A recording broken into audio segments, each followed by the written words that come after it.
En mi cumpleaños número 62, mi nuera se acercó al centro de la sala, sonriendo como si fuera a felicitarme. Pero de repente, me estrelló el pastel directamente en la cara, con tanta fuerza que caí de espaldas y mi cabeza golpeó contra el frío suelo de baldosas. A un lado, su madre cruzó los brazos y dijo con una voz helada: «Dios mío, si solo es una broma de cumpleaños. Esta vieja exagera demasiado. Levántese ya, no arruine la fiesta». Yo me quedé tirada allí, con la sangre de mi frente mezclándose con la crema blanca, y mi hijo permaneció inmóvil, evitando mi mirada, permitiendo que me humillaran en medio de la fiesta que él mismo había organizado. Pero a la mañana siguiente, en la sala de urgencias, el médico se quedó mirando fijamente mi radiografía y dijo: «Llamen al 911 de inmediato». Casi al amanecer, desperté en la sala de emergencias. Mi nombre es Arlette. Hoy cumplí 62 años. Una cifra que debería haber estado marcada por la paz y el respeto. Pero aquí, en la casa que lleva mi nombre pero que mi hijo se ha apropiado como su casa, ahora es el lugar que me convierte en un entretenimiento barato. Todo comenzó unas horas antes, en el abarrotado salón de la casa de mi hijo, el de Maro. Un día antes, me llamó para decirme que había preparado todo para esta fiesta de cumpleaños. Me emocioné tanto que mis manos y pies temblaron, y busqué apresuradamente el vestido más bonito que quedaba en mi armario apolillado. Pero al entrar, me di cuenta de la amarga verdad. Esta no era mi fiesta. Era una excusa, una torpe farsa para que mi hijo invitara a sus amigos y a la familia de su esposa a reunirse. Más de 50 personas se agolpaban en el estrecho salón. El penetrante olor a perfume barato me asaltaba la nariz, mezclado con el olor a tortillas de maíz quemadas y grasa animal. Del techo bajo colgaban guirnaldas de papel picado de colores, balanceándose como afiladas cuchillas a punto de caer sobre mi cabeza. Me acurruqué en un rincón cerca del mueble de la televisión, apretando el dobladillo de mi vieja ropa, tratando de hacerme pequeña para no rozar los elegantes atuendos de los invitados desconocidos. El sudor perlaba mi frente y corría por mi espalda, pero sentía un frío glacial. El de Maro se movía entre la multitud, con una botella de mezcal en la mano y una sonrisa parlanchina en los labios. Llevaba una reluciente camisa de seda de color verde esmeralda. Mi corazón se encogió de dolor. Reconocí esa camisa. Era la que había consumido los escasos ahorros de mi jubilación que le di temblando el mes pasado, creyendo su mentira. «Para poder pagar tus medicinas, mamá». En el centro de la sala, doña Casimira, la madre de mi nuera, estaba sentada en el sofá de cuero como una reina. Me miró. Sus ojos no ocultaban una falsa compasión. De repente, apareció Maristra. Mi nuera. Llevaba un vestido rojo ajustado y extremadamente corto. Pasó a mi lado sin siquiera mirarme, como si yo fuera una columna sin vida. «Apaguen las luces. Ya viene el pastel», gritó alguien. Las luces se apagaron.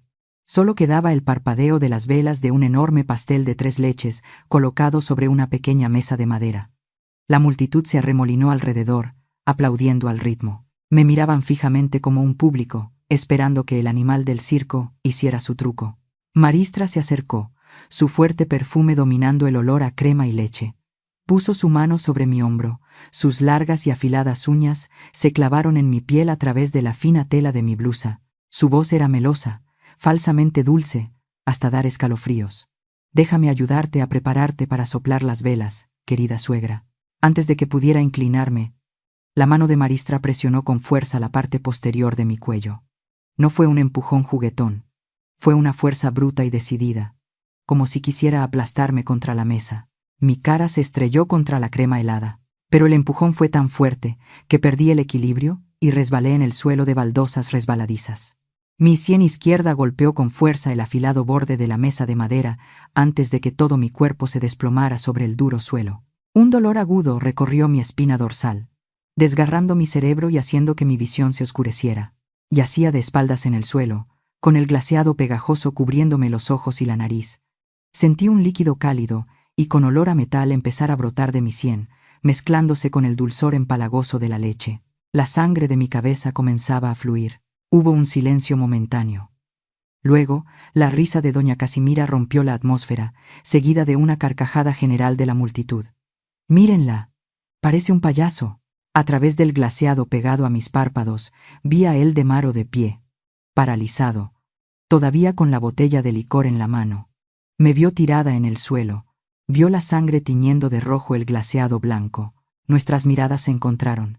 Esperé una mano que me ayudara a levantarme, una muestra de preocupación. Pero más cruel que cualquier latigazo, Eldemaro inmediatamente desvió la mirada.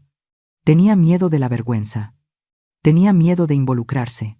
La humillación hizo que la sangre en mis venas se congelara, más fría que el propio suelo. Doña Casimira se acercó, pateando ligeramente mi pierna con la punta de su zapato caro como si inspeccionara una bolsa de basura, y luego dijo en voz alta para tranquilizar a la multitud, que se había quedado un poco desconcertada al ver la sangre: «Por Dios, es solo una broma de cumpleaños. Esta vieja es una dramática. Sigan divirtiéndose». Intenté levantar la cabeza, pero un mareo me invadió. Maristra estaba de pie sobre mí, mirándome con la mirada de una vencedora, y siseó entre dientes, lo suficientemente alto para que yo la oyera: «Deja de hacerte la víctima. Levántate de una vez. No hagas que tu marido pase un mal rato delante de los invitados». Oía Eldemaro murmurarle a su esposa, su voz patéticamente débil: «Cariño, ¿qué tal si ayudamos a mamá a levantarse? Todo el mundo está mirando». «Cállate». Se cayó sola, espetó Maristra. Yacía allí, inmóvil en un charco de crema y sangre. La música de mariachi volvió a sonar, ahogando mi existencia. Mis manos callosas se aferraron al medallón de la Virgen que llevaba escondido bajo la ropa. El dolor físico ahora estaba adormecido por la frialdad de los corazones humanos. ¿Por qué? ¿Por qué el niño por el que una vez pasé hambre para comprarle una computadora, por el que vendí mi sangre para pagar su matrícula, ahora dejaba a su madre yacer a los pies de su esposa como un perro sarnoso? Cerré los ojos. En esa inmensa oscuridad, mis lágrimas no cayeron. Las lágrimas son para los seres humanos, y los que estaban allí no las merecían. Un silencio aterrador se apoderó de mi mente. Este silencio no era de resignación. Era el silencio del mar antes de que llegue el tsunami. ¿Alguna vez tu familia te ha herido tan profundamente que no puedes olvidarlo? Cuéntame tus historias de venganza. Estoy dispuesta a escuchar con todo mi corazón. Arrastré mi cuerpo dolorido hasta el baño, bajo las miradas indiferentes de todos, solo porque no quería arruinar el ambiente de la fiesta. Sentada junto al lavabo, ya no reconocía a la mujer con la cara cubierta de pastel y sangre en el espejo. «Arleth, por Dios, ¿qué te han hecho?» Linares, mi única vieja amiga, corrió hacia mí. Se arrodilló. Sacó un pañuelo con manos temblorosas e intentó limpiar la sangre que brotaba de mi sien. «¿Te duele mucho? Déjame llamar a una ambulancia». Antes de que Linares pudiera terminar, 2 corpulentos camareros aparecieron por orden de Maristra. Agarraron a Linares por las axilas bruscamente, como si arrastraran un saco de basura. «Llévenla al patio trasero. La señora no quiere que nadie arruine el ambiente de la fiesta», gruñó uno de ellos. La puerta que daba al salón se cerró. La ruidosa música de mariachi y el tintineo de las copas sonaban lejanos, como un eco de otro mundo. Me dejaron aquí, en este oscuro rincón, como un fantasma invisible. Los recuerdos volvieron, salados como las lágrimas. Recordé 20 años atrás, cuando la escarcha aún cubría el mercado. Llevaba a Eldemaro a la espalda, vendiendo tamales calientes uno por uno. En ese entonces, Mateo, mi esposo, acababa de fallecer, dejándome sola para mantener a la familia. Me saltaba el desayuno. Evitaba comprar analgésicos, solo para comprarle a Eldemaro un par de zapatos de cuero decentes, para que sus amigos no se burlaran de él. Unos pasos familiares me devolvieron a la realidad. Mi corazón dio un salto de esperanza frágil y estúpida. Era Eldemaro. Apareció en el marco de la puerta, mirando a su alrededor, para asegurarse de que nadie estuviera prestando atención. Levanté la vista, esperando una mano extendida. Pero no. Lo que me golpeó en la cara fue el fuerte olor a mezcal que emanaba de su aliento. En lugar de ayudarme a levantarme, siseó entre dientes, su voz cargada de una crueldad gélida: «Mamá, quédate aquí sentada, no salgas a avergonzarme más. Los invitados se están divirtiendo, no arruines la fiesta». Sus palabras fueron como una daga directa al corazón. Mis oídos zumbaban. El hijo que una vez acuné en mis brazos ahora consideraba la presencia de su madre como una desgracia. «Hijo». Moví los labios, intentando decir algo. «Cállate, mamá», me interrumpió, sus ojos fulminándome. «¿Es que el tiempo no te ha hecho más sabia? Conoce tu lugar. Se dio la vuelta y se fue, dejándome sola en la penumbra. Mis lágrimas brotaron, calientes, mezclándose con la sangre seca en mi mejilla. Metí la mano en mi cuello y apreté con fuerza el viejo medallón de plata de Nuestra Señora de Guadalupe. Era lo único que conservaba. Lo apreté, diciéndome a mí misma: la dignidad de una madre no reside en la ropa de seda, sino en el sacrificio silencioso. De repente, una fuerte náusea me invadió. Me tambaleé y apoyé la cabeza en las rodillas. En mi delirio, el horrible recuerdo de hace 3 años volvió con una claridad espantosa. La escalera de madera. Una mano empujando por detrás. No fue un resbalón. Recordé la mirada fría de Maristra en lo alto de las escaleras y el silencio cómplice de Eldemaro al ver a su madre inmóvil. El dolor de la herida de hoy fue como una llave, abriendo de par en par la puerta de la verdad que había cerrado deliberadamente por miedo. No era una anciana senil propensa a los accidentes. Era un objetivo. Me desvanecí lentamente, mi mano todavía aferrada al medallón de la Virgen. Pero antes de que la oscuridad me envolviera por completo, ya no lloré. Esa noche, la viuda débil murió. Algo más estaba resurgiendo de esas cenizas.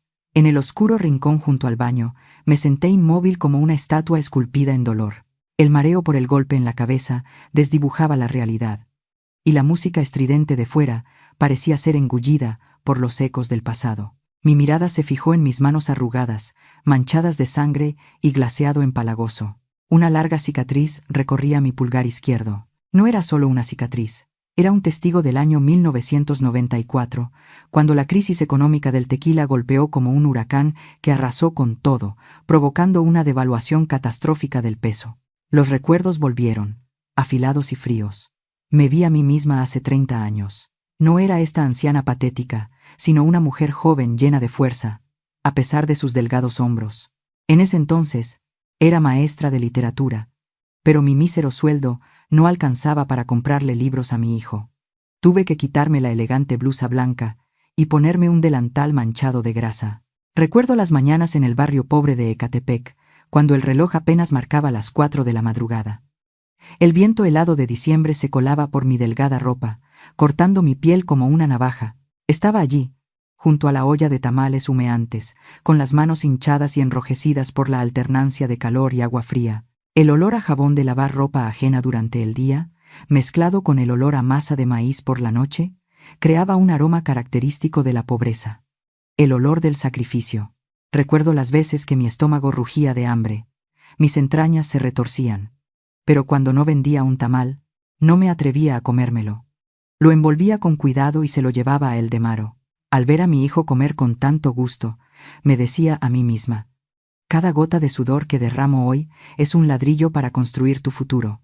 No sentía la miseria, solo sentía esperanza. Luego apareció la imagen de Mateo, mi difunto y bondadoso esposo. A la luz de una lámpara de queroseno en nuestra ruinosa cocina, estaba cosiendo su único par de zapatos de cuero, cuya suela estaba tan gastada que se veían los calcetines. Levantó la vista hacia mí, sus ojos hundidos por el exceso de trabajo en la construcción, pero aún brillaban con una calidez infinita. Arleth, mis pies ya están callosos, aguantan bien el frío. Pero nuestro Eldemaro no puede ir a la escuela con los zapatos rotos. Sus amigos se burlarán de él. Nosotros seremos su plataforma para que él pueda volar alto. Esa frase me ha perseguido hasta hoy. Recuerdo las noches en que Mateo tosía sangre por el polvo en sus pulmones. Su tos ronca rompía el silencio de la noche.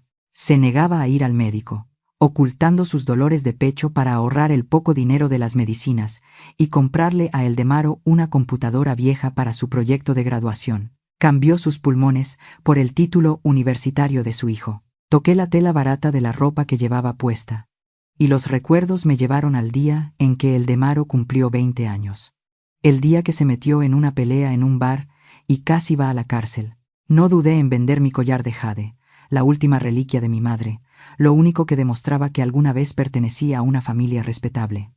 Vendí el honor de mi pasado para comprar la libertad del futuro de mi hijo. El día de su graduación, Eldemaro, vestido con su toga, nos abrazó a Mateo y a mí frente a la imagen de Nuestra Señora de Guadalupe. Sus ojos brillaban, su voz llena de entusiasmo. Les construiré un castillo, mamá y papá. Lo juro, no dejaré que sufran más. qué hermosa fue esa promesa. Pero entonces Mateo se fue en una noche de tormenta, cuando la promesa del castillo todavía era una ilusión. Antes de su último aliento, apretó mi mano con fuerza y susurró débilmente: «No dejes que el dinero ciegue al niño, Arleth. Tú eres la que mantiene el fuego, protege su alma». He fallado, Mateo. Miré mis manos manchadas con la crema del pastel. Un pastel que en el pasado nunca me atreví a comprar para ahorrar dinero para los libros de mi hijo. La dolorosa comparación era evidente. Mateo estaba dispuesto a andar descalzo, a soportar el frío para que su hijo tuviera zapatos. Y el de Maro, el hijo que hace un momento llevaba unos relucientes mocasines de piel de cocodrilo, veía con indiferencia cómo su madre llevaba unos zapatos de tela rotos, caminando sobre las grietas de la vejez. Recordé su mirada despectiva el mes pasado, cuando tomó mi fajo de dinero de la pensión. Ni una palabra de agradecimiento. Solo un chasquido de lengua. ¿Solo esto? ¿No sabes que estoy corto de capital? Una sensación amarga me subió por la garganta. Miré la cicatriz en mi mano y susurré, un monólogo desgarrador. No me arrepiento de haberle dado alas para volar alto. Solo me duele inmensamente que haya usado esas alas para volar lejos del amor de su madre, y luego volver para picotear el corazón que lo nutrió. Mi sacrificio no creó a un hombre decente.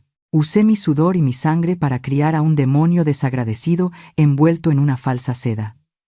El trabajo honesto crea dignidad, pero la indulgencia ciega creó un monstruo. Un dolor punzante de la herida en mi cabeza me devolvió bruscamente a la cruel realidad. La música ruidosa de afuera volvió a asaltar mis oídos.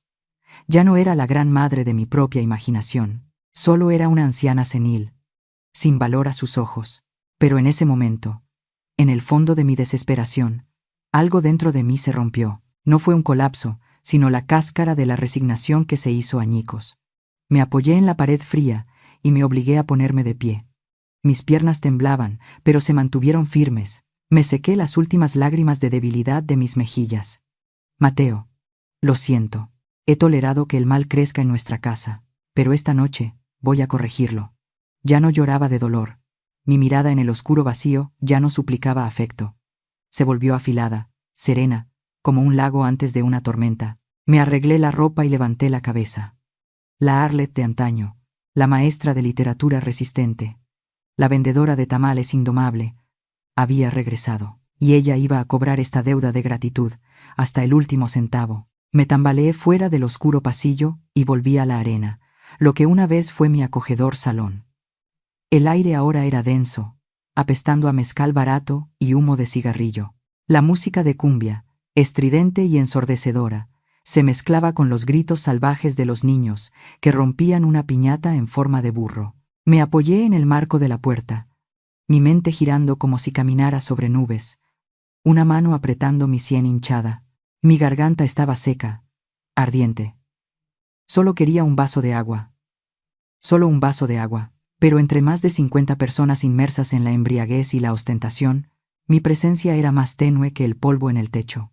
Oigan, miren eso. El grito agudo de Leonés, mi nieto de 14 años, me taladró los tímpanos. Se separó de sus amigos, sosteniendo el último modelo de iPhone. Un regalo de cumpleaños para el que yo había pasado hambre durante 3 meses para ayudar a su padre a comprárselo. La lente del teléfono apuntaba directamente a mi cara, el flash parpadeando sin cesar, deslumbrándome. No me llamó abuela. Se volvió hacia sus amigos, riendo burlonamente. Su actitud una copia defectuosa de su madre. Miren, un muerto viviente saliendo de la tumba. Esta vieja es dura como una cucaracha, se cae así y todavía puede arrastrarse. Todos los niños se echaron a reír, uniéndose como una manada de hienas acosando a su presa. El fantasma de la casa Belda, el fantasma con pastel, vieja sucia, me rodearon, caras jóvenes pero distorsionadas por la crueldad tolerada por los adultos. Miré directamente a los ojos de Leonés.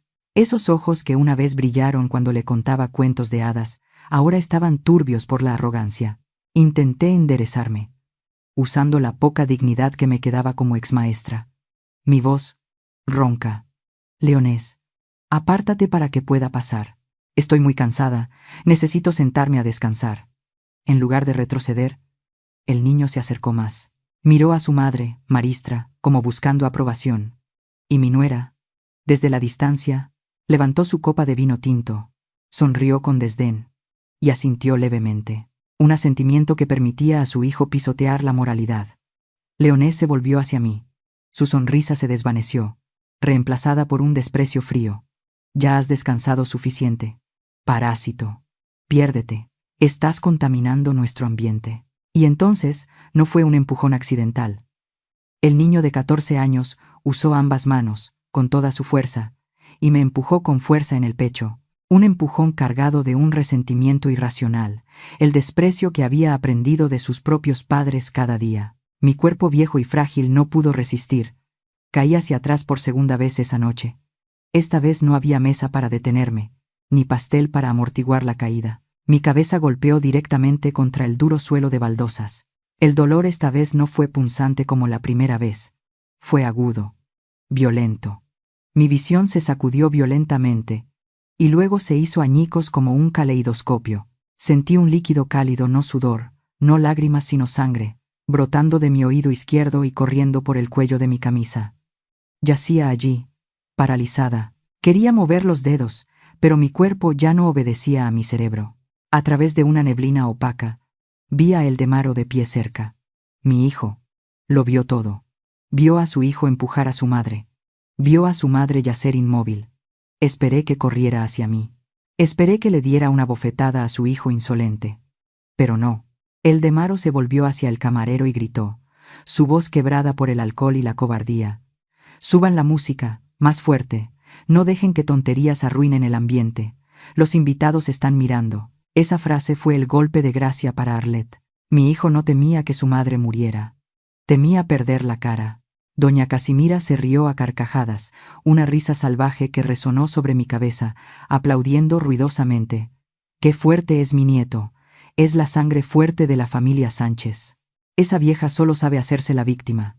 Déjenla ahí tirada para que se le pase la borrachera. Vieja dramática. Linares, mi vieja amiga, volvió a entrar corriendo desde el patio. Gritó, su cara enrojecida por la ira y el miedo. ¿Qué clase de bestias son? Le está saliendo sangre del oído. Llamen al 911 ahora. Se está muriendo. Maristra se interpuso frente a Linares. Levantó la barbilla. Su voz un siseo como el de una serpiente de cascabel, llena de la arrogancia de quien tiene el poder de la vida y la muerte. Vieja entrometida, ¿quieres que te eche de aquí para siempre? Esta es mi casa, mis reglas. Solo está durmiendo. No exageres. Yacía allí, inmóvil en el frío suelo. Mis ojos estaban abiertos de par en par, mirando el techo que giraba con sus coloridas guirnaldas. Ya no sentía dolor. El dolor físico había sido completamente superado por una verdad horrible, helada hasta la médula. No eran indiferentes. No fue un accidente. Realmente esperaban que nunca más me levantara. El silencio que se apoderó de mi mente en ese momento ya no era la sumisión resignada de la mujer mexicana tradicional. Era un silencio mortal. Hoy, no solo derramaron licor sobre mi honor, derramaron el punto final sobre los lazos de sangre. La sangre que fluye de mi oído ahora es la última gota de sangre que daré por esta familia. Cerré los ojos. Mi silencio ahora no era el final. Era la acumulación de una tormenta a punto de estallar. Una tormenta que arrasaría con toda esta podredumbre. En ese momento, Linares irrumpió por la puerta una vez más. Ya no pidió permiso, llamó directamente a emergencias delante de todos. Pero antes de continuar, dime desde dónde estás viendo este video. Déjame un comentario. Cada uno de tus mensajes me motiva a contar mejores historias cada día. Una luz blanca, fría y despiadada, rasgó la noche en mi mente. No era la cálida luz de las velas de cumpleaños, sino la zumbante luz fluorescente del techo desconchado de la sala de emergencias del Hospital Público Santa Fe. El olor agudo del desinfectante me golpeó la nariz, intentando lavar el olor a fiesta y el olor metálico de la sangre que aún persistía en mi cabello. El aire aquí era frío.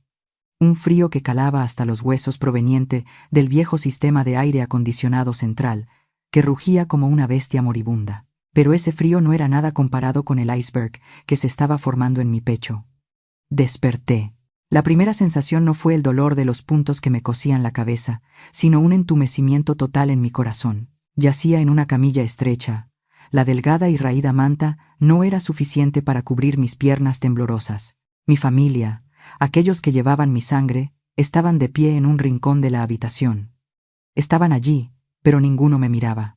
Eldemaro susurraba en una acalorada discusión con Maristra, agitando las manos con frustración en el aire. Mientras tanto, doña Casimira, mi distinguida consuegra, sacaba tranquilamente un pequeño espejo de su bolso para retocarse el lápiz labial corrido. Estaba aplicando una capa de falsedad en su rostro en medio del lugar que marca la línea entre la vida y la muerte. Mi garganta estaba seca como un desierto, ardiente. Quería llamar, hijo, un sorbo de agua, pero al ver el ceño fruncido de disgusto de mi hijo, las palabras se atascaron en mi garganta, amargas. Me di cuenta de una cruda verdad. Aquí, no era una paciente que necesitaba cuidados. Era un problema. Un estorbo que necesitaba ser resuelto rápidamente para que pudieran volver a casa a dormir. Una enfermera pasó, sosteniendo una historia clínica. Eldemaro se apresuró a bloquearle el paso. No preguntó, ¿cómo está mi madre? No. ¿Cuándo terminarán los trámites del alta? ¿Cuánto es la cuenta? Por favor, apúrese. No tenemos toda la noche para estar plantados en este lugar sucio. Su voz estaba llena de la impaciencia y la arrogancia de alguien de clase alta molesto por los trámites burocráticos de la clase trabajadora. La enfermera lo miró con desprecio, pero a Eldemaro no le importó. Solo le importaba su billetera y su sueño. Después de resolverlo con la enfermera, se dio la vuelta y vio que tenía los ojos abiertos. Ni una sonrisa de alivio, ni un apretón de manos tranquilizador, ni un atisbo de amor filial. Se quedó con los brazos cruzados, mirándome desde arriba con la mirada de un carcelero a un prisionero que acababa de causar problemas. Se inclinó sobre mi cara. Su aliento, todavía apestando a mezcal barato mezclado con el olor artificial de menta, me golpeó la nariz. Siseó entre dientes, sus palabras tan afiladas y frías como un bisturí quirúrgico. Ahora que estás despierta, quédate quieta. No te quejes ni hagas un escándalo. Me estás avergonzando delante de todo el hospital. El doctor dice que tienes el cráneo duro. No te vas a morir. Maristra se acercó, se alisó el arrugado vestido rojo y sonrió con desdén, mirándome como si fuera un parásito. El doctor dijo que solo tienes una herida superficial. Ni se te ocurra hacerte la víctima aquí para reclamar el seguro o hacer que te cuidemos. No tenemos dinero de sobra para mantener a un parásito. Permanecí en silencio, mis ojos abiertos de par en par, mirando directamente a Eldemaro. Miré profundamente en esos ojos marrones oscuros, los mismos ojos que, cuando era niño, lloraban a gritos si me pinchaba un dedo al coser, por el dolor que sentía por mí. Pero ahora, esos ojos estaban tan fríos y sin vida como los de un pez muerto en el mercado. El lazo más sagrado del amor maternal, el que yo creía eterno e inquebrantable, vibró por última vez en mi pecho, y se rompió. Y entonces llegó el acto más cruel. Eldemaro sacó un pañuelo de seda del bolsillo de su pecho. Por un estúpido instante, pensé que iba a secarme el sudor de la frente, pero no. Se agachó y usó ese pañuelo de seda para limpiar con fuerza la punta de sus caros zapatos de piel de cocodrilo. Una pequeña mancha de sangre, mi sangre, le había salpicado accidentalmente cuando caí. Frotó con fuerza, con una mueca de asco como si acabara de pisar excrementos de perro en la acera. Luego arrugó el pañuelo manchado con la sangre de su madre y lo tiró directamente al contenedor de residuos médicos que estaba al lado. El sonido seco de la tapa del contenedor, al cerrarse, resonó. Fue también el sonido del cierre de la puerta de mi corazón. En ese momento, mi corazón dejó de latir erráticamente por el dolor. Se convirtió en piedra. El silencio que me envolvió ya no era la resignación sumisa de la mujer mexicana tradicional. Era el aterrador silencio del mar antes de que un tsunami lo arrase todo. No lloré. Las lágrimas son un líquido precioso reservado para los seres humanos, y las criaturas que tenía delante eran solo seres codiciosos, disfrazados de personas. Recordé la imagen del viejo león en el zoológico de Chapultepec que una vez llevé a ver a Eldemaro cuando era niño. Yacía inmóvil, ignorando a los niños que le tiraban piedras. Pero cuando abría los ojos, toda la jungla contenía la respiración por su instinto asesino. Eldemaro, después de limpiar sus zapatos, intentó agarrar mi viejo bolso que estaba a los pies de la cama para controlar mis documentos de identidad y tarjetas bancarias. pero mi mano fue más rápida. Retiré mi mano, tirando bruscamente del bolso hacia mí. Un gesto tan decidido y fuerte que lo detuvo en seco, sorprendido. Por primera vez en su vida, la oveja madre había mostrado los colmillos. Me miró, atónito. ¿Qué demonios estás haciendo, mamá? Lo miré. No como a mi hijo. Miré a un extraño que llevaba la sangre de mi marido, pero el alma de un demonio. Mi mirada penetró en su oscura conciencia. Abrí la boca, mi voz ronca por la sangre y las lágrimas secas, pero cada palabra era clara, tan fría como un eco de una tumba. No necesitas limpiar tus zapatos, Eldemaro. Frunció el ceño, confundido. Esbocé una leve sonrisa, la sonrisa de alguien que no tiene nada que perder, y añadí una frase final. Porque la mancha no está en tus zapatos, está en tu alma. Eldemaro se quedó estupefacto. Su rostro cambió de color, sin comprender del todo el peso de mis palabras, cuando la puerta de la sala de emergencias se abrió de golpe, interrumpiendo la sofocante atmósfera. La madre indulgente de ellos había muerto en esta cama de hospital esta noche, y quien estaba a punto de levantarse y salir por esa puerta sería una Arleth que no conocía la palabra perdón. ¿Alguna vez has tenido que tomar la decisión de enfrentarte al hijo que diste a luz? Comparte tus historias familiares en los comentarios. No para juzgar, sino para empatizar. La puerta de la sala de emergencias se abrió de golpe, pero esta vez, el sonido no me sobresaltó. Yacía en la cama del hospital, mis ojos fijos en el techo, pero mi mente estaba frente a un espejo invisible. En ese espejo, la mujer débil, que lloraba en secreto y siempre soportaba todo en nombre de la familia, había exhalado su último aliento en el momento en que Eldemaro limpió la mancha de sangre de su zapato. El doctor Selvio entró. La atmósfera en la habitación cambió abruptamente. Si hace unos minutos era un caos de indiferencia, ahora se había convertido en una sala de interrogatorios. No miró a mi familia, que se amontonaba en un rincón, sino que fue directamente al negatoscopio en la pared. Colocó la radiografía de mi cráneo en él. La luz blanca y azul de la película iluminaba su rostro severo, lleno de las arrugas de la experiencia. Se quedó allí mucho tiempo, con los brazos cruzados sobre el pecho, el ceño fruncido. Su silencio era tan pesado como el plomo, oprimiendo los pulmones de todos en la habitación.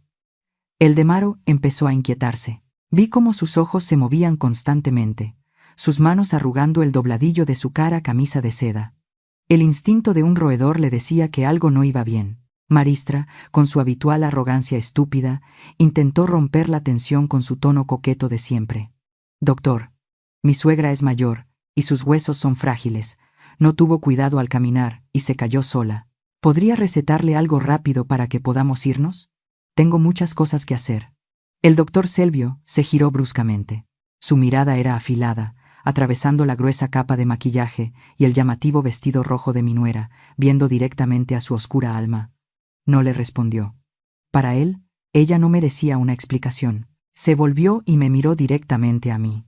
Una mirada llena de significado, a la vez compasiva y severa, como un padre mirando a su hija terca, que finalmente admite que siente dolor. Me preguntó, su voz profunda resonando en el silencio. Señora Arleth, míreme. ¿Ha sufrido alguna vez una lesión craneal como esta antes? Específicamente, ¿hace unos 3 años? Su pregunta fue como una llave que encajó perfectamente en la cerradura oxidada de mi memoria. Hace 3 años, la escalera de madera, un empujón, y el silencio encubridor. Recordé esa fatídica caída. Le mentí al doctor, le dije que me había mareado. Pero hoy, ya no tenía motivos para mentir. Miré profundamente a los ojos del doctor Selvio y asentí levemente. Un asentimiento suave, pero una confirmación rotunda de un testigo vivo que acababa de escapar de la prisión del miedo. El doctor Selvio volvió a la radiografía, su dedo señalando unas líneas blancas en el fondo negro de mi cráneo. Eso pensé. Miren aquí, la fractura antigua, ya consolidada, está justo en una ubicación crítica, superpuesta a la nueva fractura. Y esta nueva lesión. Hizo una pausa, mirando a Eldemaro y Maristra. Su voz se volvió gélida. La lesión no es consistente con una simple caída. Y usted tiene rastros de una lesión antigua en la misma ubicación. Sospecho de un abuso sistemático. La fuerza del impacto fue muy fuerte y vino desde atrás. El ángulo del impacto indica que fue empujada, no que se cayó. Esto es un traumatismo por fuerza externa con intención. El espacio pareció congelarse. Oí a doña Casimira jadear. El doctor Selvio se dirigió a la jefa de enfermeras, que estaba tomando notas, y dio una orden breve pero con la fuerza de una bomba atómica en esa habitación. Reporte, código rojo. Llame al 911 y contacte inmediatamente al Ministerio Público. Esto es un indicio de maltrato sistemático a una persona mayor. Preserven la evidencia en el cuerpo de la paciente. Ministerio Público. Esas dos palabras resonaron como un trueno en los oídos de la familia de mi hijo. El rostro de doña Casimira perdió todo su color. El maquillaje se veía ridículo en su cara pálida. Maristra se quedó boquiabierta. Su bolso de diseñador se le cayó de las manos. Y el de Maro, mi devoto hijo, retrocedió y tropezó con un carrito de instrumental médico. El miedo primario comenzó a apoderarse de sus ojos. Tenían dinero, algunas conexiones menores, pero al enfrentarse a una acusación criminal de un hospital público, sabían que estaban en serios problemas. Doctor, ¿qué tonterías dice? Somos gente decente, balbuceó el de Maro, su voz temblorosa. El doctor Selvio no se molestó en discutir. Se acercó y se interpuso entre mi familia y yo, creando un muro protector invisible, pero sólido. Se inclinó y me susurró, lo suficiente para que yo oyera el compromiso de un médico. Está a salvo aquí, señora Arleth. Nadie volverá a tocarla. La ley hará su trabajo. Miré la espalda firme del doctor, luego la radiografía en la pared. Las fracturas en mi cráneo ya no eran heridas. Eran el mapa de una guerra que había soportado durante demasiado tiempo. Mi dignidad no era algo que pudieran pisotear. Era algo que tenía que reclamar yo misma, incluso si el precio era la ruptura de lo que llamaban familia. Mientras los demás entraban en pánico, el de Maro intentaba llamar a alguien para arreglarlo, y Maristra gritaba que demandaría al hospital por difamación. Yo actué en silencio. Metí mi mano callosa, pero que ya no temblaba dentro de mi viejo bolso junto a la almohada. No buscaba un pañuelo, ni medicinas. Me buscaba a mí misma. Mis dedos rozaron el forro de tela desgastado, buscando una costura torpe que yo misma había cosido hace 5 años.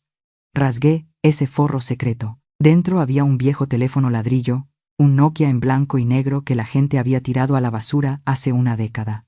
Pero para mí, era un arma nuclear. La batería siempre se cargaba completamente cada semana. La tarjeta SIM prepagada nunca se había usado para ninguna llamada.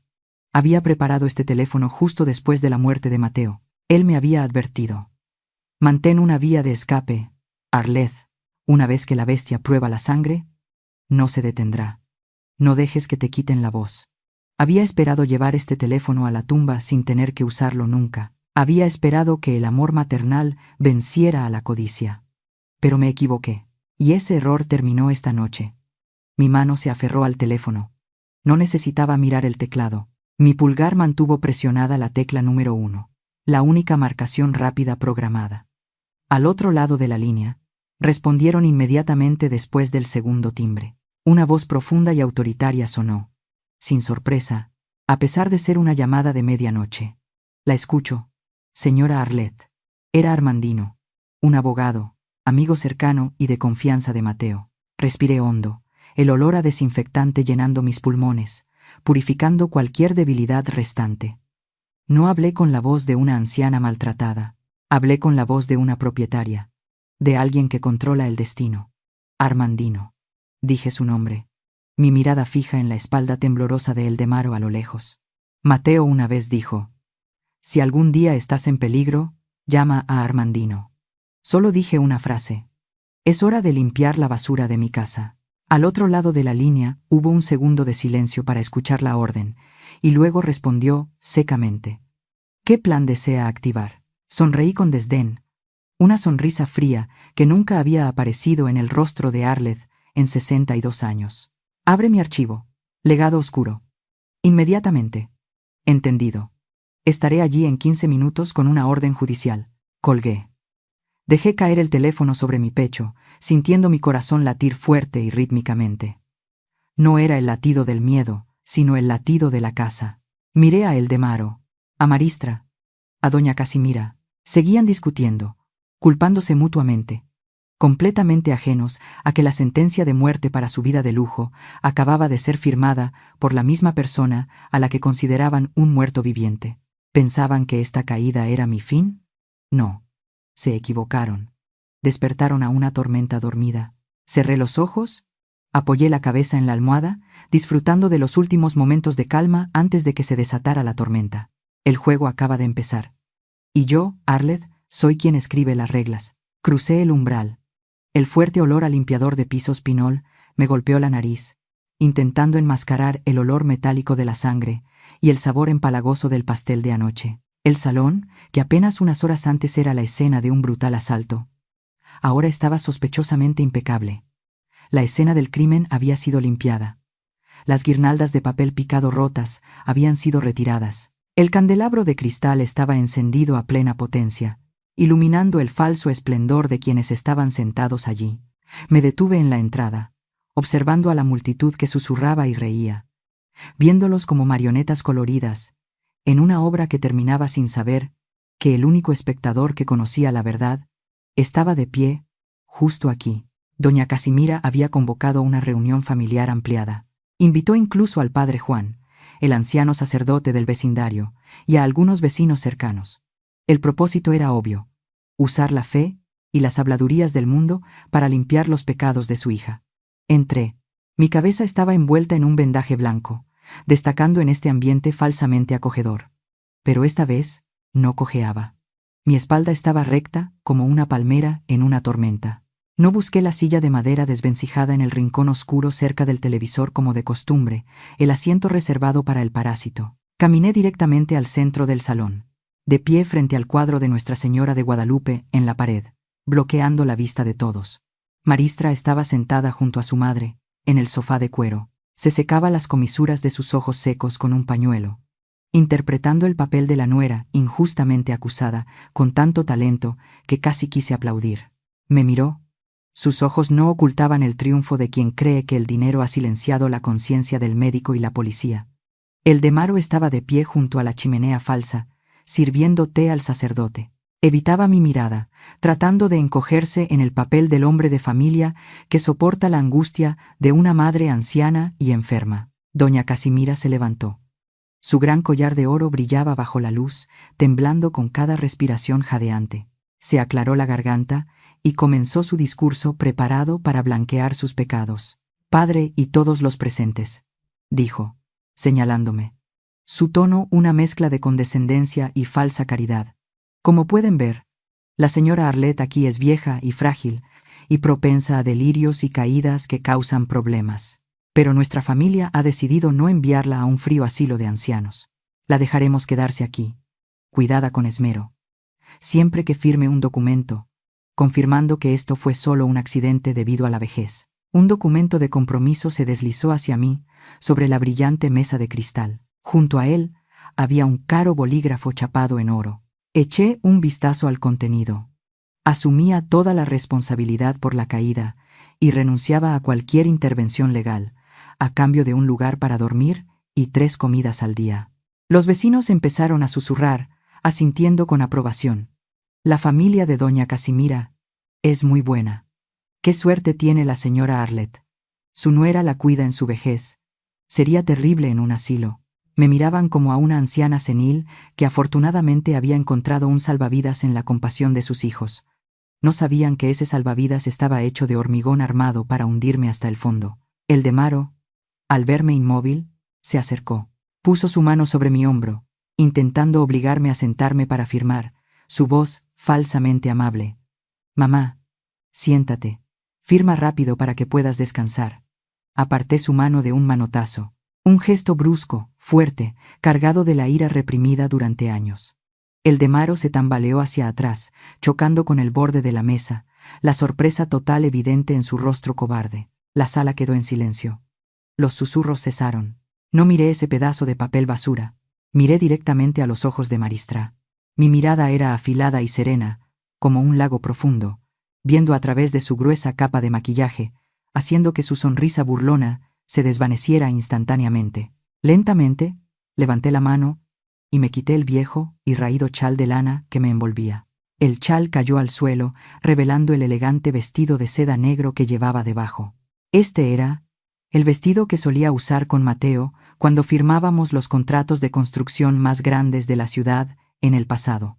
El vestido de una matriarca, algo que ellos pensaban que había vendido hace mucho tiempo para comprar comida. La atmósfera en la sala se tensó.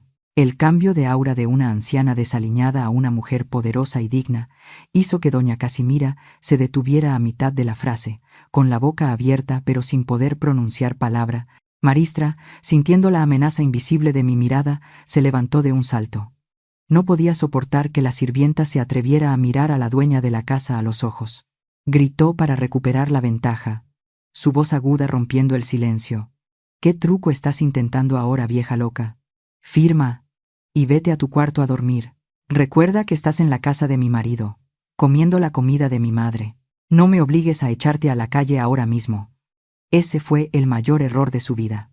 Sonreí, una sonrisa que no llegaba a mis ojos, más fría que el bisturí de un cirujano en sus cuellos. Di un paso adelante, enfrentándome directamente a Maristra, y le hice una pregunta suave, pero con el peso de 1000 kilos. Acabas de decir, ¿de quién es esta casa? Maristra se quedó helada. Mi pregunta no era una duda, era un desafío. No esperé su respuesta. Me volví hacia el Demaro, mirándolo como a un extraño, y le asesté el segundo golpe a su autocomplacencia. ¿Y tú crees que mi firma solo tiene valor en este pedazo de papel basura, el Demaro? Mamá, ¿de qué estás hablando? Balbuceó el Demaro, el sudor comenzando a perlar su frente. Sigan riendo, sigan actuando, dije, mi voz resonando, barriendo las caras de todos en la habitación, porque esa sonrisa es lo único que les quedará después de esta noche. Mientras estaban desconcertados, en pánico, sin entender lo que estaba sucediendo, entonces, la pesada puerta principal de roble se abrió lentamente. Una ráfaga de aire frío de la noche entró, volando los papeles sobre la mesa, trayendo consigo el aliento del juicio. Ha llegado el momento de quitarse las máscaras. La puerta de roble se abrió de par en par. El viento frío entró, llevándose consigo la atmósfera sofocante y falsa, pero el frío de la noche de la Ciudad de México no era nada comparado con el aura asesina que emanaba de las personas que acababan de entrar. La calidez que doña Casimira había construido con tanto esmero fue desgarrada. Todas las miradas se dirigieron a la puerta. Allí no había oscuridad, sino la encarnación de la ley. A la cabeza estaba Armandino. No entró como un invitado, entró como un heraldo del destino. Detrás de él venían 2 asistentes con trajes negros y un oficial de la policía judicial con una insignia brillante. Armandino no era un abogado de barrio, era el lobo de plata de la comunidad legal de la Ciudad de México, el director del bufete de abogados más prestigioso, alguien a quien incluso la élite de Polanco respetaba. También era el único confidente en quien Mateo confiaba su testamento secreto. La taza de té en la mano de doña Casimira cayó al suelo y se hizo añicos. Su rostro pasó del rojo intenso al blanco pálido. Reconoció el logo dorado en el maletín de Armandino. Sabía el precio de enfrentarse a un profesional. El Demaro retrocedió temblando, chocando contra la chimenea falsa. Su voz quebrada como un gemido. Tío Armandino, ¿qué haces aquí? Creí que te habías jubilado. Armandino no respondió. Caminó directamente hacia mí. Se detuvo e inclinó la cabeza en un ángulo de 45 grados, un gesto de respeto como si saludara a una reina. Señora, he venido como me ha convocado. El expediente está listo. Las palabras señora resonaron como una bofetada en la cara de Maristra. Se tambaleó hacia atrás, con los ojos desorbitados por el pánico. ¿La vieja sirvienta? ¿La parásito? No. Ante ella estaba la persona que tenía el poder de la vida y la muerte. Asentí levemente, un asentimiento que permitió que comenzara la tormenta. El asistente de Armandino instaló un proyector portátil, apuntando directamente a la pared blanca. Prueba número 1, dijo Armandino, su voz gélida. En la pantalla apareció un video de una cámara de seguridad con total claridad. La imagen de Maristra apoyando su mano para empujarme contra el pastel, su sonrisa maliciosa, y luego la escena de mi nieto leonés empujándome por segunda vez. Todo expuesto crudamente. Los vecinos se quedaron boquiabiertos. El anciano sacerdote se santiguó temblando. Dios mío, qué pecado. Maristra gritó. corriendo para tapar el proyector. «Apágalo. Es falso». Ella editó el video, pero el oficial de policía la detuvo con un brazo de acero. Su máscara de víctima se hizo añicos. Armandino colocó sobre la mesa un grueso expediente con una cubierta de cuero rojo oscuro, con el sello en relieve de la Suprema Corte. Abrió la primera página. El título de propiedad del inmueble. Y el control del fideicomiso familiar, Belda. Me acerqué a la mesa. La multitud se apartó automáticamente. Pasé mis dedos callosos sobre el papel, sintiendo el poder legal recorrer mis yemas. Levanté la vista y los miré directamente a los ojos. Su autocomplacencia de antes había desaparecido, reemplazada por un miedo absoluto. ¿Pensaban que guardaba silencio porque era débil?, pregunté, mi voz resonando, firme. No, guardaba silencio para esperar. Esperé a que firmaran su propia sentencia de muerte. Pasé a la página de las cláusulas adicionales del testamento de Mateo. Señalé el texto en negrita y lo leí en voz alta como si dictara una sentencia. Todos los derechos de herencia, incluyendo esta casa, las acciones de la compañía y el fideicomiso a nombre de Eldemaro Belda, serán revocados permanentemente y transferidos en su totalidad a la señora Arlett, para su disposición. Si existe alguna prueba de abuso físico o emocional hacia la señora Arlett, Eldemaro se desplomó en el suelo como una marioneta a la que le hubieran cortado los hilos. Miró fijamente esas palabras, sus ojos a punto de salirse de las órbitas. Sus manos temblaban mientras intentaba arrastrarse hacia mí, tocando el dobladillo de mi vestido. Mamá, mamá, no sabía. Pensé que papá no había dejado nada. Pensé que lo habías vendido todo, balbuceó. Las lágrimas corrían por su rostro. No lloraba por remordimiento. Lloraba por el dinero perdido. Lloraba porque el imperio de arena en cuya cima creía estar acababa de derrumbarse. Retrocedí, apartando el dobladillo de mi vestido de su mano sucia. Miré a mi hijo, con la mirada de un juez, a un condenado a muerte. Esta casa es mía. El coche que conduces es mío. El dinero que usas para comprar tu orgullo también es mío. Te presté mi honor para vivir, pero tú se lo vendiste barato al diablo. Me volví hacia Maristra y doña Casimira, que estaban paralizadas. Y ustedes, solo son invitadas, no deseadas, que se han quedado demasiado tiempo. La fiesta ha terminado. Armandino presentó una orden de desalojo de emergencia, junto con una orden de arresto para Maristra por el delito de lesiones dolosas con agravantes contra una persona mayor. Maristra gritó: «No, suéltenme. Eldemaro, haz algo». Pero Eldemaro permaneció arrodillado allí, inmóvil. El sonido de las esposas resonó. Un sonido seco, pero extrañamente satisfactorio. El glamour. Los vestidos caros no podían ocultar su humillación en ese momento. Doña Casimira se dejó caer en una silla, el maquillaje corrido por el sudor frío, murmurando: «Imposible. Ella es solo una vieja pobre». Me acerqué a ella. Me incliné, mi voz profunda y fría. «Señora Casimira, pueden quitarme mi amabilidad, pero nunca, nunca tendrán la categoría para tocar mi dignidad». La policía se llevó a Maristra. Eldemaro levantó la cabeza, mirándome por última vez con ojos rojos y desesperados. «Mamá, ¿realmente me vas a echar? Soy tu único hijo». Lo miré, mi corazón vacío. Sin dolor, sin decepción, solo serenidad. Pronuncié mis últimas palabras, tan frías como cerrar la tapa de un ataúd. ¿Querían que cayera para poder pasar sobre mí? Lo siento mucho. Me erguí, mi sombra proyectándose larga sobre el suelo, envolviendo su colapso. Yo soy la montaña, y ustedes solo son polvo a mis pies. Largo de mi casa, el viento nocturno de la Ciudad de México soplaba en ráfagas, frío y seco, barriendo la capa de falso polen de la desastrosa fiesta de cumpleaños. Me paré en el escalón más alto del vestíbulo principal, agarrándome con fuerza a la fría barandilla de hierro, mirando hacia el amplio patio delantero, que ya no era un escenario de ostentación, sino el patíbulo de la conciencia. La tenue luz amarilla de la calle se filtraba a través de la verja de hierro forjado, proyectando manchas de luz sobre las personas que estaban siendo expulsadas de mi casa. Los vecinos, a quienes doña Casimira solía llamar con desdén esa chusma ignorante, ahora se habían congregado en gran número frente a la puerta. Estaban allí, en silencio, con los brazos cruzados, juzgando. Este era el tribunal de la opinión pública más cruel que ningún abogado podría defender. La puerta de la patrulla se abrió de par en par. 2 mujeres policías escoltaron a Maristra. Miré a mi preciada nuera, sintiendo una profunda repulsión. ¿Dónde estaba la arrogancia y la altivez de hace unas horas? Maristra se retorcía en vano, sus manos esposadas firmemente a la espalda.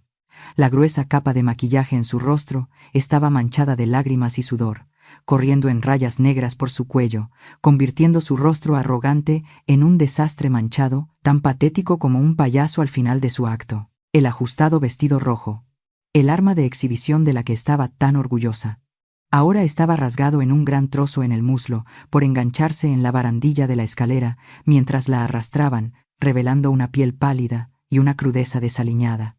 «Suéltenme. Mamá, haz algo. Es culpa de esa vieja. Es culpa de mi marido inútil», gritaba, culpando a todos menos a sí misma. Pero la única respuesta fue el frío silencio de la noche y el tintineo de las esposas. La vi debatiéndose como un pez fuera del agua, sintiéndome ridícula por el afecto familiar que una vez intenté construir con esta serpiente venenosa. Detrás de Maristra venía doña Casimira. La aristocrática consuegra ahora se tambaleaba sobre unos tacones altos, uno de los cuales estaba roto. Se aferraba a su bolso de imitación de piel de cocodrilo contra su pecho como un último escudo, tratando de mantener la cabeza gacha para evitar las miradas inquisitivas que atravesaban los barrotes. Linares, mi leal y vieja amiga, estaba de pie con los brazos cruzados justo enfrente de la puerta. Vio pasar a Casimira. Su mirada no ocultaba un desprecio absoluto. Linares escupió en el suelo, justo al lado de la punta del zapato de Casimira, un acto de máxima humillación en la cultura callejera mexicana. Casimira dio un respingo, pero no se atrevió a levantar la cabeza. Solo aceleró el paso como una rata que se esconde en una alcantarilla. Y allí estaba Leonés, el nieto predilecto. El niño rico de 14 años. Estaba acurrucado junto a una maleta arrojada apresuradamente al patio, todavía sosteniendo el último iPhone, pero la pantalla estaba rota. Un símbolo de la conexión de poder que había sido cortada. Miró a su alrededor buscando protección, buscando la autoridad que solía tomar prestada de sus padres, pero solo encontró las miradas frías de los adultos. Por primera vez, vi en sus ojos el miedo de un niño al que le han quitado el techo que lo protegía. Finalmente, salió el Demaro. No estaba esposado, pero su andar era inestable, tan desmadejado como el de un alma en pena. Miró la pila desordenada de equipaje en el patio. Algunas prendas de seda, botellas de licor a medio terminar, y otros artículos de lujo, inútiles. Eso era todo lo que se le permitía llevar. Sus posesiones, su vida, vacía. Levantó la vista y me vio de pie en lo alto de la escalera, imponente y fría, como una estatua de la Dolorosa, pero la Virgen de los Dolores todavía tenía lágrimas. Yo no. Mis lágrimas se habían secado desde el momento en que limpió sus zapatos con mi dolor. El Demaro se arrodilló al pie de la escalera que conducía al vestíbulo. Ya no podía sostenerse. Se arrastró penosamente hacia mí, sus manos extendidas en un intento desesperado por agarrar el dobladillo de mi vestido de seda negro. Las lágrimas y los mocos corrían por su rostro, ensuciando las baldosas que acababa de mandar a limpiar. «Mamá, mamá», sollozó. Su voz, distorsionada, quebrada por la humillación. «¿A dónde iré a vivir si me echas? Estoy acostumbrado a vivir aquí. Soy de tu propia sangre. Por favor, perdóname solo esta vez. Te juro que la dejaré. Seré bueno. Te obedeceré». Retrocedí un paso, decididamente. Evité su contacto, como si fuera una plaga contagiosa. Miré al hijo que una vez llevé en mi vientre, por el que pasé hambre para comprarle medicinas. Ahora no veía a mi hijo en ninguna parte. Solo veía un parásito bien alimentado, que acababa de ser arrancado violentamente de su huésped, muriendo por falta de sustento. El abogado Armandino se acercó. Se interpuso entre el Demaro y yo, formando un muro de acero que separaba el pasado ciego del presente consciente. Le entregó fríamente la orden de alejamiento. «Señor el Demaro, tiene 5 minutos para abandonar esta propiedad antes de que lo acuse de allanamiento de morada». A el Demaro no le importó el papel. Siguió mirándome, con la mirada suplicante de un mendigo del pasado. Lo miré directamente a los ojos. Mi mirada no contenía odio ni ira. Solo contenía una inmensa lástima por una vida fracasada. Hablé, mi voz profunda resonando en la noche oscura como una sentencia final. No me llames más madre, Eldemaro. Se detuvo en seco, con la boca abierta. La sangre que llevas, te la di yo, pero el carácter que tienes lo elegiste tú. Yo crié tu cuerpo, pero tú mismo mataste tu alma a cambio de vanidad. Señalé hacia la puerta, donde esperaba un viejo taxi. Esta noche, no perdiste a una madre. Nunca me consideraste tu madre. Esta noche, solo perdiste tu billetera andante. Mamá, gritó desesperado. La justicia puede tardar. Eldemaro, dije, mi voz más fría que el rocío de la noche, pero siempre sabe la dirección exacta de los traidores. Y hoy, ha llamado a tu puerta. La policía dio la señal de que el tiempo se había acabado. 2 oficiales se acercaron, levantaron a Eldemaro por las axilas y lo empujaron hacia el taxi. Miró la casa por última vez, la casa que una vez consideró una mina de oro que le pertenecía por derecho con la desesperación de alguien expulsado del paraíso. La puerta del coche se cerró, el taxi se alejó, llevándose a la familia de mi hijo por la esquina. La multitud de vecinos comenzó a dispersarse, dejando la calle en absoluto silencio. Me quedé allí, respirando hondo. El aire fresco de la noche llenó mis pulmones. No más perfume barato, no más olor a alcohol. Y, lo más importante, no más olor a engaño. Le di la espalda a la oscuridad de afuera y entré a la casa. Puse mi mano en la pesada puerta de roble. El sonido de la puerta al cerrarse resonó, firme y definitivo. El cerrojo se echó. Ese sonido marcó el final de una era de sufrimiento y el comienzo de la purificación. Miré mi casa, vacía pero limpia. Era hora de una limpieza general. Era hora de barrer la basura para comenzar una nueva vida, la vida de Arleth. El amanecer en la Ciudad de México hoy fue inusualmente hermoso. La luz de la mañana, brillante y dorada como la miel, se filtraba a través del gran ventanal, iluminando directamente el pequeño altar donde descansaba el retrato de Mateo.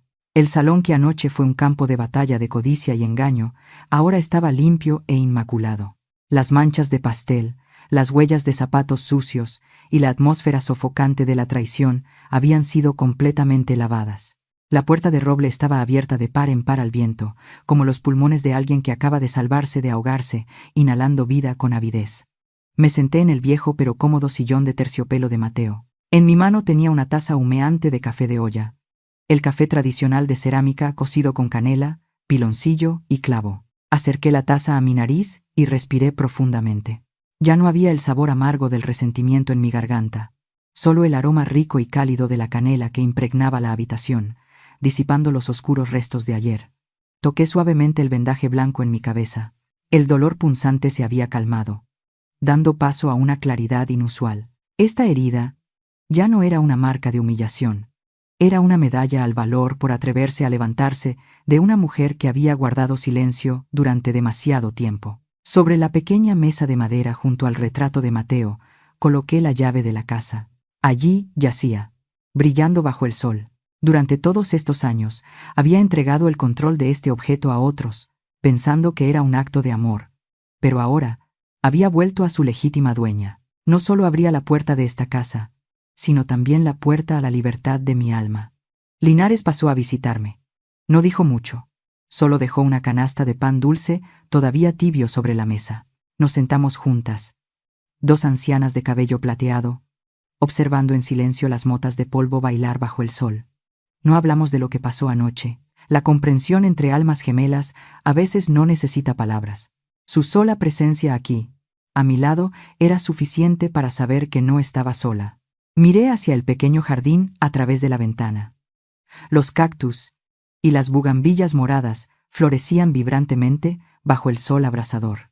Habían sobrevivido a la sequía más dura, atesorando cada gota de agua para crecer, al igual que yo había sobrevivido al árido desierto del desdén familiar. De repente, me di cuenta de que la soledad en esta gran casa no era aterradora. Lo más aterrador era la soledad de vivir entre parientes sin corazón. Ahora, el silencio que envolvía esta casa no era de vacío, sino la melodía de la libertad. Me levanté y caminé lentamente hacia el gran espejo de la pared. Contemplé mi rostro anciano y arrugado. Pero extrañamente, ya no veía a una anciana patética y abandonada. Veía los ojos brillantes de una mujer que había reclamado el nombre de Arleth.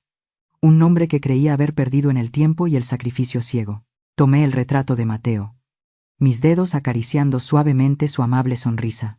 Sonreí y susurré, como si estuviera hablando con el compañero de vida que siempre estaba presente en alguna parte. ¿Ves, Mateo? He limpiado la casa. Las cosas que no nos pertenecían, las he devuelto a su lugar. A partir de ahora, viviremos a nuestra manera. He protegido nuestra casa, pero lo más importante, he aprendido a amarme a mí misma por encima de todo. Salí al porche, el cálido sol cubriendo mis hombros como un manto de consuelo divino. Extendí mis manos frente a mí, callosas, ásperas, pero limpias. Ya no estaban manchadas por el cálculo, el odio o la humillación cobarde. Mi mente se desvió hacia las mujeres, las madres de todo el mundo, aquellas que soportan silenciosamente el desprecio en nombre del sacrificio. Sabía que mi historia de anoche no era solo para mí. Era una llamada de atención para quienes duermen en la resignación. Miré hacia adelante, a través de la lente, al alma de todos ustedes. Mi mirada ahora era gentil, pero contenía la fuerza de un océano después de una tormenta. Hablé, mi voz profunda y cálida, resonando como las campanas de una iglesia al amanecer. Amigos míos, recuerden esto, el amor por los hijos es un instinto, pero amarse a uno mismo es un acto de valentía. Nunca cambien su dignidad por migajas de afecto, incluso si provienen de su propia sangre. Pensé en el de Maro, mi hijo perdido allá afuera. Mi corazón ya no sentía ira, solo la serena compasión de alguien que mira desde arriba. Todavía te amo, porque eres mi carne y sangre, pero te amaré desde la distancia, donde tu ingratitud ya no pueda herirme. Esta puerta podría abrirse si te arrepientes, pero la llave la guardaré para siempre. Y finalmente, quiero dejarles un mensaje, una verdad que tuve que aprender a través de sangre y lágrimas.